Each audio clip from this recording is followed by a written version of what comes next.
Thank you so very much, ladies and gentlemen. That was the Associate Partner, Ahmed Al Akbari Chartered Accountants, Miss Alia Noor. Please give her a huge round of applause. And any single time that you offer to start a masterclass, I am signing up for that, because the way that she explained everything in detail, that was very thorough and very thought-provoking as well. A golden eye on UAE corporate tax optimization, ladies and gentlemen. So now moving on, as I was very excited about before, a bit too excited when I mentioned the business setup panel discussion as well. Now finally it's taking place, and you can also see on your screens right about now in just a bit.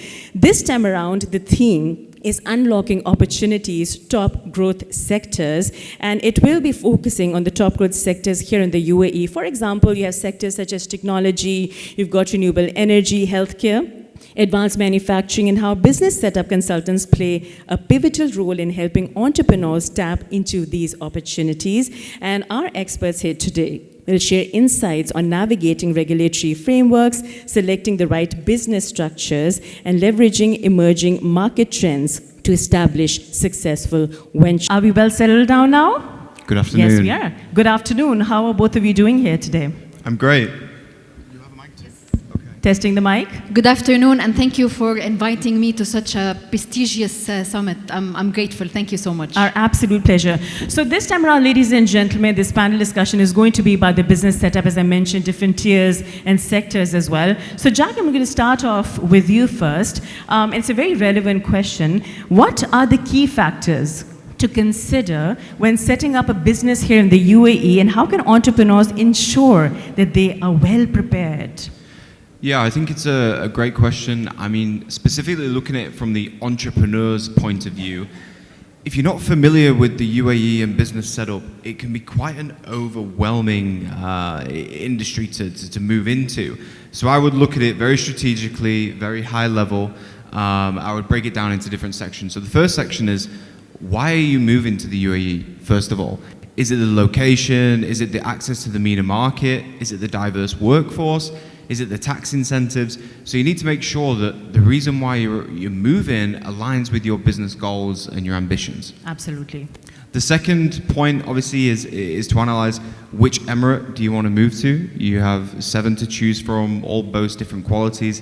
Here in Dubai, we have great infrastructure, great connectivity, very diverse workforce. So see what industry you're in, what's the target audience, and then decide which emirate. Next, I would move on to, and I don't want to go too deep into this, but free zone or mainland company, depending on the type of activity, how your business operates. And then you need to look at what resources and infrastructure do you actually need access to. So do you need close proximity to an airport, to warehouses? Do you need to be in a community where there are other clothing manufacturers? That'll identify which geographic location for you to reside in. But for me, advice to entrepreneurs, do not take on the stress and hassle of the relocation. Utilize a third party, utilize a business setup company, take the stress and hassle away. Be there for the communication with the paperwork and the bits and pieces you need to add. But nowadays, business setup companies, the time it takes to start the application and relocate, it's within 30 days. I mean, we just recently relocated an entrepreneur to Dubai World Trade Center in less than 2 weeks. So timelines are incredibly quick, and if you're trying to figure this all out yourself, you're just going to spend a lot of time and a lot of money. So as an entrepreneur, focus on the business, and work with a third party to help you do the rest. Absolutely. I love the way that you streamlined everything, because to be very honest, and in colloquial terms, I'll say something, it's Habibi, come to Dubai. People get so invested in that, and they just randomly come rushing towards Dubai, and they're like, okay, now that we're here, what were we doing here in the first place? How do we go about it? So I loved how streamlined your answer was. Thank you very much. That was very beneficial. And as I'll come to you now, since we were talking about a lot of different sectors, so my question is, how can businesses navigate UAE's regulatory environment, and what support services are available to help with the setup process, which is very relevant? I will start first with mentioning something very important, that we are really, truly blessed because we are living in the United Arab Emirates. Because when it comes to that particular aspect, regulations, The government of the United Arab Emirates, and specifically the government of Dubai, living in Dubai currently, does a lot of advertisements and announcements when it comes to having any new regulations. And when they announce any regulations, they do Absolutely. After that, they do a lot of announcements throughout different channels. Name it: radio, newspaper. I know, because I get to do endorsements on the radio. Exactly. Conferences, summits. They really communicate any new regulations comes into the market really well.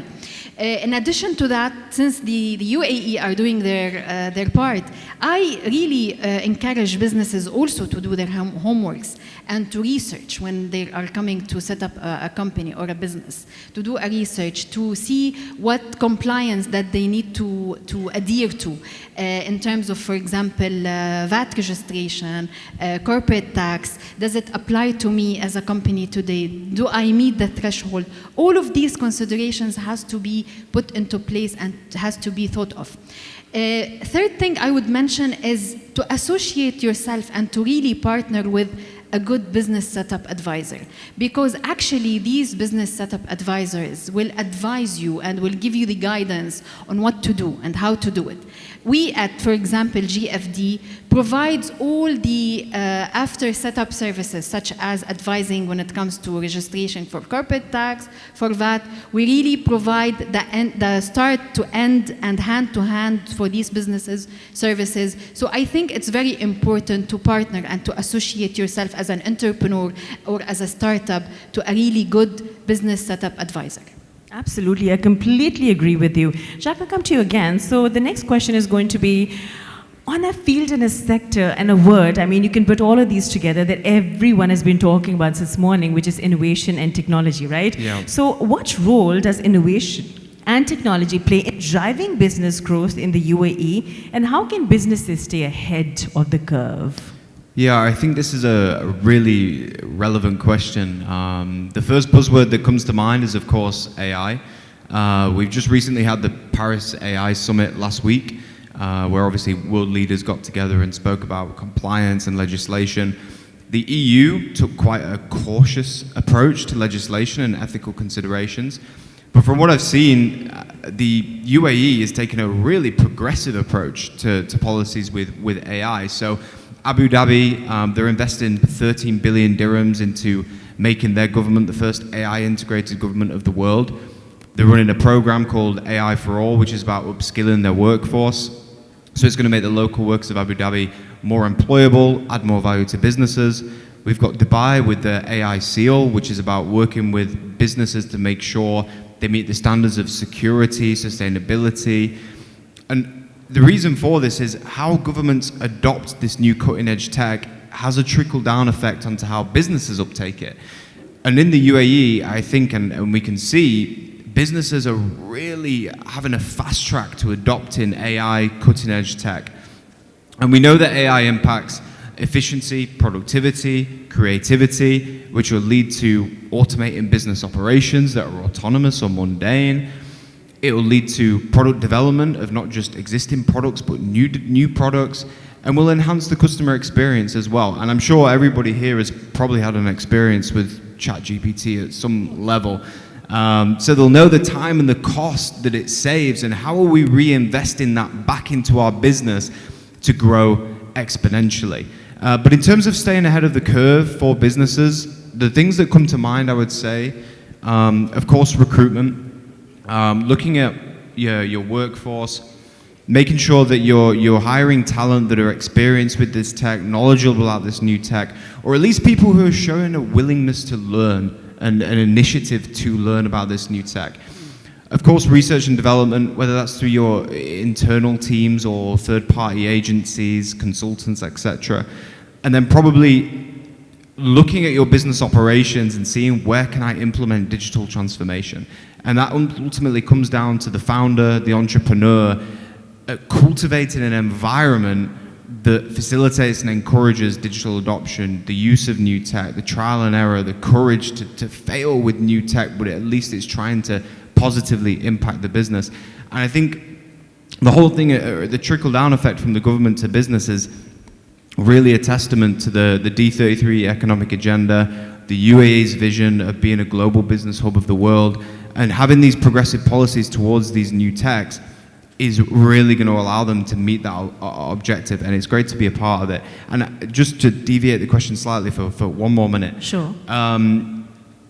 Tech and innovation is not just accelerating individual business growth. I feel like it's accelerating industry growth. And one thing that I'm bullish and excited on, I don't know if anyone in the audience is excited, I don't know, is the investment and asset management industry. And we've seen real world asset tokenization happening with blockchain technology. It's another buzzword along with AI. We've seen DMAC do a $1 billion tokenization collaboration with Mantra.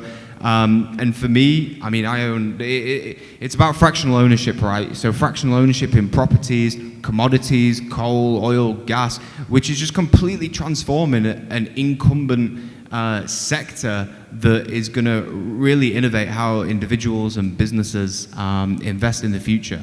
And I'm excited by it, and it's great to see every single time the UAE are at the forefront of supporting and encouraging businesses to drive innovation in tech. It's great. Absolutely. You know, this is the man who's speaking from passion. He's very driven, and it shows because he's taking his sweet time just to talk about one of his favorite topics in the world.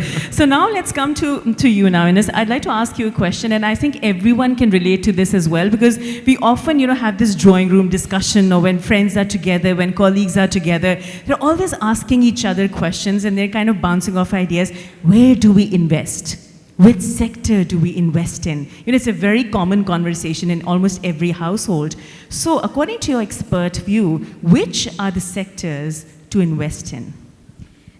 Since you have engaged the audience with us in this, I am sure most of them, they know the answer to the question already, because the government keeps talking about this attractiveness and attractive sectors. So as I see it, the UAE, again, we're blessed living in the UAE, so the UAE have really high potential sectors to invest in today, such as, first of all, of course, comes on top technology, healthcare, logistics, and of course, e-commerce. And I think the government-backed initiatives to those sectors and industries makes it really attractive.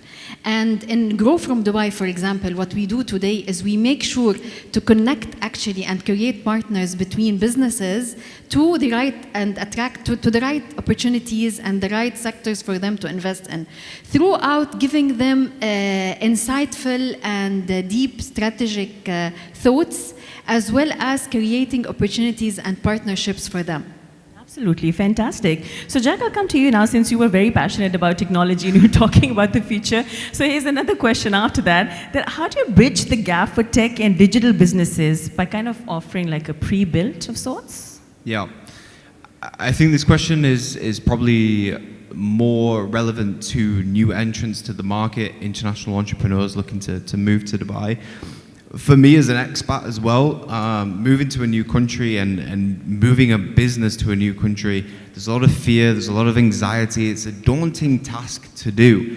And traditional business setup firms, they're amazing at supporting you with the license, with the visas, with the compliance side of things. They're amazing at coming back to you when there's renewals. But, and I mean, we touched on this in one of the earlier panel sessions, there's a gap there for the new entrant. How are they going to scale and grow their business? Because if they're a new entrant to Dubai, they might not know anybody in Dubai. They might not understand the compliance. They might not understand the way business works. Dubai is quite a relationship-based business, which is a little bit different to the West. So in terms of pre-built ecosystems, you mentioned networking. This could be online communities, industry events, just like this one, or even the chance just to catch up over a coffee with a thought leader in your sector. And what you're going to do through networking, I mean, everybody knows your net worth is your network. Your network is your net worth. It really fast tracks your ability to grow your business and step outside the bubble of your own internal team, your own business, and to really accelerate towards growth and learn from other people's challenges and experiences. In terms of resources, you've got webinars, workshops, online courses, all on-demand learning resources. And the thing, especially with tech and digital sector, it's a constantly changing market dynamic. I mean, what worked last week might not work this week. So to constantly keep up to date through learning, you never know enough. My personal favorite, and what I would recommend to a lot of entrepreneurs and business owners, is mentorship, one-to-one mentorship. Learning from someone who's already trailblazed through your sector, their trial and error, it will save you a hell of a lot of time and a lot of money. So it's a great resource. And yeah, that's. Yes, I think you're absolutely spot on, because I think that mentorship goes a really long way, and this is something that you also mentioned just a while ago, that you have to go to experts and get some guidance as well. People say that if you really want to kind of succeed in life, in order to have a lot of things on the side, there's one person that should be there, and that should be your mentor. So I think that's a very valid point. It is coming to you now, since we talked about the hot sectors for investment here in the UAE. Now let's come to something that all of us can relate to in the audience. What are some of the most common mistakes that people often make, and how can they be avoided when it comes to setting up businesses here in the UAE? Amazing question. Thank you for actually touching upon this one, because it's very important. I think I can summarize this question into three key main mistakes that I would, in my opinion, that entrepreneurs or startups actually made when it comes to starting their business or starting their journey. So the first one may be the incurring a high cost. Like, for example, spending a lot of money on just getting fancy stuff. Like, for example, getting a fancy office. But we want to show off, don't we? It's not at the beginning of the journey. I think. Correct, I guess correct. this is or getting a fancy showroom or a warehouse, depending on the activity or the profile of the business. I think this is the first key point that I think businesses and startups need to take care of. Second is not taking the compliance, adherence, and the regulatory requirements really seriously, and be a little bit light on that one, because it could result into a lot of hassle, penalties, fines that makes you incur even more and extra costs that you were not planning to have. So this is again another very important point that they need to take care of. Third, I think they need to also, again, I will mention it again, to have a really good, as you said, mentor, as well as maybe somebody like Mr. Jigar, when he said he is mentoring people, or this is very important, and a business setup partner, because the business setup partner actually will protect you from all the hassle that you can have. For example, will help you with your setup of your banking, finding your banking solutions, will help you with your accounting and regulatory requirements, will help you setting up your, for example, HR or recruitment services. Like all of these services, I'm telling you, I'm just thinking like what we at GFD provides as a post-setup services. So it's very, very important to choose your right business partner and business setup partner, so it will protect you from the hassle that you could see, especially at the beginning of your journey, where you, as he said, you have to focus on your operational, and you have to really set up yourself strong enough in order to start and kick off your journey successfully. Absolutely, I completely agree with you. And I'd like to plug in something. There was a very old quotation that all that glitters is not gold, right? So I think we have to understand that. Sometimes it looks so attractive to us, but we don't realize that we need to have a thorough, kind of like a game plan in order to achieve our goals that way. So thank you so very much, both of you. But before we let you go, there are so many, I'm sure, questions from the audience as well, but time is running short. So Jack, I'll ask you a question. So in your experience here in Dubai, and seeing whatever has been happening since the past few years, I'd say, what would be your take-home message to everybody who's watching on the social media live right now, and for the audience who's sitting here for the business setup? I think, to put it easily, take risks. Dubai is an incredible environment to take risks, to trial new things, whether it's technology, whether it's operational implementation of procedures, whether it's taking risk on workforce and hiring. It's an incredible environment where you can learn from every either trial and error that you make. and you will always bounce back and learn from that. And taking risks, especially in an age where it's so we're technologically advanced, you want to get ahead of your competitors, and likely your competitors aren't taking risks. They're sticking to what they know. They're taking it easy. They're using data from years ago. If you want to be at the forefront of your industry with your competitors, you've got to go outside the box. Look at what past, present, future market trends are. Predict where the money is going to be going, the transfer of wealth, and take risks in that sector. Absolutely. Get out of your comfort zones. Think out of the box. Definitely deserves a round of applause for that. Very well said. I think after this panel discussion, a lot of people would be willing to take risks also and definitely get with it for sure. Ines, what would be your takeaway from here?